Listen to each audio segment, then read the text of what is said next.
தந்தை, மகன், தூய ஆவியாரின் பெயராலே ஆமென். அருள் நிறைந்த மரியே வாழ்க. அம்மாவுடைய பிறப்பு விழா இந்த உலகத்தினுடைய மீட்பிற்காக, இந்த உலகத்துடைய ராஜாவிற்காக பிறந்த அருள் நிறைந்த தாய். கடவுளே ஒருவரை போற்றுகிறார் என்றார், வாழ்த்தி பேசுகிறார் என்றார். ஆண்டவர் தூதர் கப்ரியேல் அம்மாவை பார்த்து அருள் நிறைந்த மரியே வாழ்க. தூதருடைய வார்த்தை என்றால் அது கடவுளுடைய வார்த்தை. கடவுளே ஒருவரை வாழ்க என்றால் அது நம்முடைய தாய் அன்னை மரியா அவர்களுடைய பிறப்பு விழா. எனவே நாளை அனைத்தையும் அம்மா ஜெபத்தில் வைத்து, அம்மா எங்களுக்காக ஜெபிங்க, தாய் மரியாவே வல்லமையான ஜெபத்தில் இந்த ஆராதனையில ஒப்பு கொடுத்து துதிக்கிறோம், ஆராதனை செய்கிறோம். ஆசீர்வதிங்க, வல்லமையால் நிரப்புங்க. ஏற்கனவே ஒரு முறை சொன்ன இதை மீண்டும் உங்களுக்கு சொல்கிறேன். ஒரு முறை கடவுள் விண்ணகத்திலிருந்து மன்னகம் நோக்கி ஒரு சுற்றுலா வந்தாராம். வரும்பொழுது பரலோகத்தில் இருக்கிற எல்லாரையும் கூட்டிகிட்டு வரார், பேதுரை தவிர. பேதுருட்ட சொல்கிறார், பேதுரு, இந்த பேதுருவே நீ இங்கே இருங்க, வாசல்லையே இருங்க, விண்ணக வாசல்லையே இருங்க. யாரெல்லாம் நல்லவங்க வராங்களோ, நல்லது செய்தார்களோ அவர்களெல்லாம் நீங்கள் பரலோகத்துக்கு அனுப்புங்க, மற்றவர்கள் நீங்கள் நரகத்துக்கு அனுப்புங்க என்று சொல்லிவிட்டு செல்கிறார். திரும்பி பார்க்குறான், சீடர்களெல்லாம் கூட்டிகிட்டு போனேன் இயேசு திரும்பி பரலோகத்துக்கு போகிறார். வாசலில் போய் பார்த்தா தூங்கி கொண்டு இருக்கிறார். எல்லாரும் போயிட்டு இருக்காங்க, தூங்கி கொண்டு இருக்கிறார். பேதுரு கோபம் வருகிறது கடவுளுக்கு. என்னப்பா தூங்கிட்டு இருக்க? அவன் பேதுரு சிரிச்சுக்கிட்டே சொன்னாரான், அட போங்க ஆண்டவரே, உங்கள் அம்மா இருக்காங்க இல்லைங்களா, அன்னை மரியா, அவங்க அடுத்த கேட்டில் இருக்கிறாங்க, ஜெபமாலை கீழே தொங்க விட்டுருக்காங்க. யாரெல்லாம் ஜெபமாலை ஜபிக்கிறாங்களோ அவங்களாம் ஜெபமாலை மூலமாக ஏறி வந்துடுறாங்க. இந்த பாவிகள்லாம் அந்த கேட் வழியாக உள்ளே வந்துடுறாங்க. இந்த சைடு வரவங்களாம் நல்லவங்க மட்டும் தான் வராங்க. பாவிகளெல்லாம் அங்கே இறக்கத்தில், உங்கள் இறக்கத்தில், உங்கள் கிட்டேருந்து வாங்கின அபிஷேகத்தில் மன்னிப்பு உங்கள் கிட்டேருந்தே அவங்க பெற்றுக்கொள்கிறார்கள், அம்மா மூலமாக வராங்க அப்படின்னு சொன்னாராம். ஒரு கதை தான் இது. அம்மா மூலமாக எவ்வளோ ஆசீர்வாதங்கள். வெள்ளாங்கண்ணிக்கு போய் பாருங்கள், ஏன் நம்ம பெசன் நகருக்கு போய் பாருங்கள், எங்கெல்லாம் மாதாவுடைய அருத்தலங்கள் இருக்கிறதோ, திருத்தலங்களோ போய் பாருங்க. இந்த நாட்களில் பிளஸ்ஸிங், அவ்வளோ ஆசீர்வாதங்க, அவ்வளோ வல்லமை. அம்மாவை பற்றி பழைய ஏற்பாட்டில் இருக்கிறது என்றால் அம்மாவை பற்றி பழைய ஏற்பாட்டிலே கடவுள் குறித்து வைத்திருக்கிறார். 2 சாமுவேல் புத்தகம் 6வது அதிகாரம் 6வது வார்த்தை இருந்தா எடுத்து வாசிச்சு பாருங்க. தாவீது உடன்படிக்கை பேழையை எடுத்துட்டு வரார். அவர் உடன்படிக்கை பேழையை எடுத்துகிட்டு வரும்பொழுது ஒரு காளைகளில் வைத்து வராரு. அதில் அந்த கரடு முரடான பாதையில் உடன்படிக்கை பேழை என்ன இருந்துச்சு உங்களுக்கு தெரியும் இல்லைங்களா? என்ன இருந்தது? ஆரோனுடைய கோல், மன்னா, 10 கட்டளை, இதுதான். அந்த உடன்படிக்கை பேழை வருகிற பொழுது அந்த பாதைகள் கரடு முரடாக இருக்குது. 2 சாமுவேல் 6:6 எடுத்து வாசிங்க. கரடு முரடாக இருக்கிற பொழுது அந்த காளைகள், அதை கொண்டு வர, உடன்படிக்கை பேழை கொண்டு வர அந்த காளைகள் மிரளுகிறது, நம்ம பயங்கரமாக ஆடுது. அப்போ இது விழுந்து விடுமோ என்று ஊசா என்பவர் அந்த உடன்படிக்கையை தாங்கி பிடிச்சார். ஆண்டவரின் சினம் ஊசா மீது விழுந்தது. ஏன்னா அவர் தகுதியற்ற பாவ நிலையில உடன்படிக்கையை பிடித்தாராம். உடன்படிக்கை அப்படி என்ன இருந்தது? ஏன் ஆண்டவர் அது பிடிச்ச கீழே விழுந்துற மாதிரி தான் பிடிச்சாரு. இப்போ நீங்கள் தேர் எடுத்துகிட்டு போகிறீங்க, திருவிழாக்கு தேர், மாதா தேர், ரோடு சரியில்லை, தேர் ஒழுங்காக கட்டலை, கொஞ்சம் ஆடுது. அப்போ என்ன பண்ணுவோம்? சுற்றி இருக்கிறவங்களாம் பார்த்துட்டா இருப்போம், ஐயோ அம்மா கீழே விழுந்துருவாங்களோ, அம்மாவுடைய திருவுருவம் கீழே விழுந்துருமோ, தாங்கி பிடிச்சிருவோம் இல்லையா? அப்படிதான் பிடித்தார் ஊசா. உடன்படிக்கை படையில் என்ன இருந்தது? ஆரோனுடைய கோல், 10 கட்டளை, மன்னா, அதோடு சேர்ந்து ஆண்டவருடைய பிரசன்னம், ஆண்டவருடைய பிரசன்னம். அப்போ தகுதியற்ற நிலையில் அவர் தொட்டார், ஆண்டவன் சினம் அவர் மேல் விழுந்தது, அவர் அங்கே இறந்து போனார். தாவீது இதை பார்த்து பயந்துட்டார். ஐயோ இதை நான் எப்படி எடுத்துகிட்டு போவேன்? அதே இறை வார்த்தையில் 2 சாமுவேல் 6:11 6வது அதிகாரம் 11வது வார்த்தையில் தாவீது அதை பார்த்து பயந்து விடுவார். ஐயோ இந்த ஆண்டவரை நான் எப்படி எடுத்துகிட்டு போவேன் என்ற தாவீது என்ன பண்ணுவார்? அந்த உடன்படிக்கை பேழையை 2 சாமுவேல் புத்தகம் 6வது அதிகாரம் அதே அதிகாரத்தை 11வது வார்த்தையில் ஒபேதியினுடைய வீட்டுக்கு அனுப்புவார். ஒபேதி வீட்டில் கொஞ்ச நாள் இருக்கட்டும் அப்படின்னு வைப்பார். 3 மாதங்கள் ஒபேதி வீட்டில் உடன்படிக்கை பேழை இருக்கும். ஒபேது ஆசீர்வாதமாய் அவர் வீடு மாறும், நலன்களால் நிரப்பப்படும். அப்படியே இங்கே வாங்க புதிய ஏற்பாட்டுக்கு லூக்கா செய்திக்கு மாதா அம்மா எலிசபெத் அம்மாவுடைய வீட்டுக்கு போறாங்க. போகிற பொழுது வயிற்றில் குழந்தை மகிழ்ச்சியால் துள்ளிற்று. ஏனென்றால் அம்மா ஆண்டவருடைய பிரசன்னத்தோடு போறாங்க. தனது திருவயிற்றில் ஆண்டவரை தாங்கி செல்கிறார்கள், ஆண்டவரை கருவாக பெற்று செல்கிறார்கள். அதற்காக தான் பிறந்தார்கள். அதான் பாக்கியம். அம்மாவுடைய பிறப்பு விழா நமக்கு பாக்கியம். ஆண்டவரை சுமப்பதற்காக பிறந்தார்.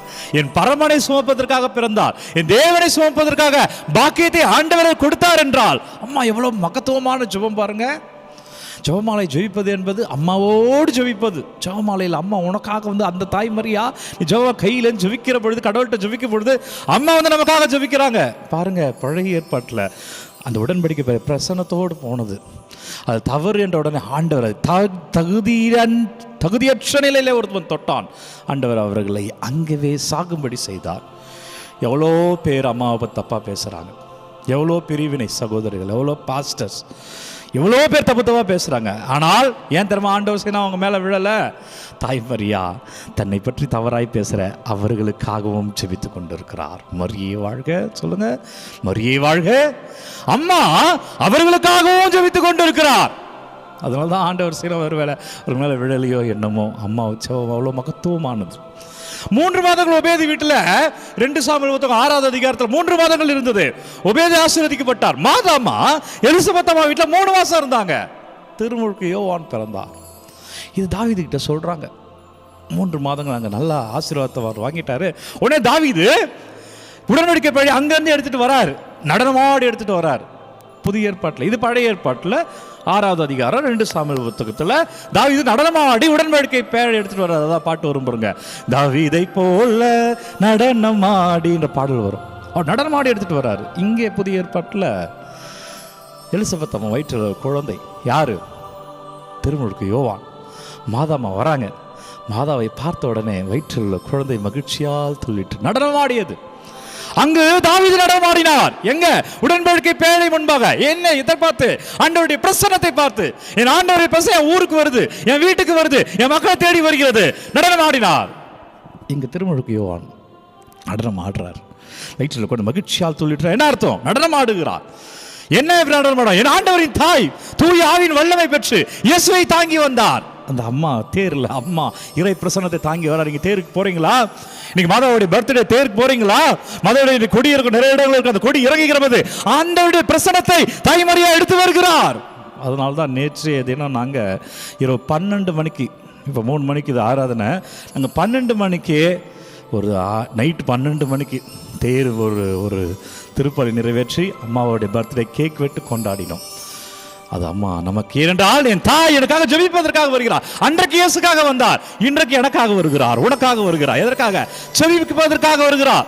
என் பிள்ளை பாவி நிலையில் இருக்கிறா, என் மகள் பாவி நிலையில் இருக்கிறா, என் பிள்ளைகள் பிரச்சனையோடு இருக்கிறார்கள், எனவே நான் அவருக்காக ஜெபிக்க வருகிறேன். ஜெபமாலையில் என்னை அழைக்கிறார்கள். ஜெபமாலை நீ எடுக்கிற பொழுது அம்மாவை நீ அழைக்கிறாய். அம்மா உன்னோடு வந்து ஜெபிக்கிறார். அம்மா கடவுள் அல்ல, கடவுளின் தாய், விண்ணக மன்னக ராணி என்ற பாக்கியத்தை இந்த கடவுளால் பெற்றவர். அந்த அம்மா ஜெபிக்கும் போது எவ்வளவு ஆசீர்வாதம். அம்மா நம்மோடு சேர்ந்து நமக்காய் ஜெபிக்க எவ்வளவு வல்லமை. அதான் அம்மாவுடைய பிறப்பு. நமக்காய் பிறந்தார், இயேசுக்காகத்தான். ஆனால் இன்றைக்கு உனக்கும் எனக்குமான அந்த பிறப்பு, இன்றைக்கும் அந்த பிறப்பு நமக்கு அர்த்தத்தை கொடுக்கிறது, வாழ்க்கையை பெற்று தருகிறது. எனவே இயேசுவில் பிரியமான அன்பு சமூகமே, ஜெபிப்போம். ஆண்டவரே நன்றி, அம்மாவுடைய வல்லமையான பிறப்பு விழாவிற்காய் நன்றி. அம்மாவோடு ஜெபிக்கிற ஏராளமான பிள்ளைகளுக்காக ஜெபிக்கிறேன். யாரெல்லாம் வேளாங்கண்ணிக்கு நடந்து சென்றார்களோ, ஒவ்வொரு அன்னையுடைய அருத்தலங்களுக்கு திருத்தலங்களுக்கு நடந்து சென்றார்களோ, ஒவ்வொரு பிள்ளைகளுடைய சுபங்களை எல்லாம் பாதத்தில் வைக்கிறேன். என்னவெல்லாம் வேண்டும் என்று பல்வேறு விண்ணப்பங்களை வைக்கிறாங்களோ, பல்வேறு முறைகளில் ஆண்டவரை தேடுகிறார்களோ, தாய் மரியா சுபத்தின் மூலமா தேடுகிற ஒவ்வொரு பிள்ளைகளும் தொடப்படுவார்களாக. அம்மா ஆரோக்கிய அன்னையே, எங்களுக்காக பிறந்திருக்கிறே, அன்றைக்கு ஆண்டவரை தாங்கிய நீர் இன்றைக்கு சுபத்தில் எங்களை தாங்கி கொண்டிருக்கிறேன். அம்மா எங்களுக்காக ஆண்டவர்கிட்ட ஜெபிப்பீராக. எங்கள் விண்ணப்பங்களை எல்லாம் நீர் அறிவீர. எங்கள் ஜெபமாலையில எங்களோடு சேர்ந்து ஜெபிக்கிற தாயே, தாய் மரியா சுபத்திலே வல்லமையான இறைவன் உங்களை தொடுகிறார். ஆண்டவர் உங்களை ஆசீர்வதிக்கிறார். நம்பிக்கையோடு ஜெபிக்கிற பிள்ளைகளே, இன்றே உங்களுக்கு விடுதலை. அம்மா உனக்காக ஜெபிக்கிறார், இயேசுவின் வல்லமையை பெற்றுக்கொள். அம்மா உனக்காக பரிந்துரைக்கிறார், இயேசுவின் ஆசீர்வாதத்தை பெற்றுக்கொள். நீ என்னவெல்லாம் விண்ணப்பங்கள் அனுப்புறியோ, என்னவெல்லாம் கமெண்ட்ல கேட்கிறியோ, அம்மா ஜெபிக்கிறார், நீ வல்லமை பெற்றுக்கொள். அம்மாவுடைய பிறப்பு விழாவை கொண்டாடுகிற வேளையில, அது குறிப்பா இயேசு பிறந்து 2025 ஆண்டுகள் ஆகிறது, யூபிலியை கொண்டாடுகிற வேளையில வல்லமையான தாய் மரியா பிறப்பு விழாவில் தாய் மரியா ஜெபத்தில் இயேசு கிறிஸ்துவின் பெயரால் நம் ஒவ்வொருவரையும் வல்லமையான கடவுள் தந்தை, மகன், தூய ஆவியார் நம்ம நிறைவாக ஆசீர்வதிப்பாராக. நண்பர்களே, தாய் மரியாவினுடைய பிறப்பு விழா வாழ்த்துக்கள். ஹாப்பி பர்த்டே டியர் மதர் மேரி.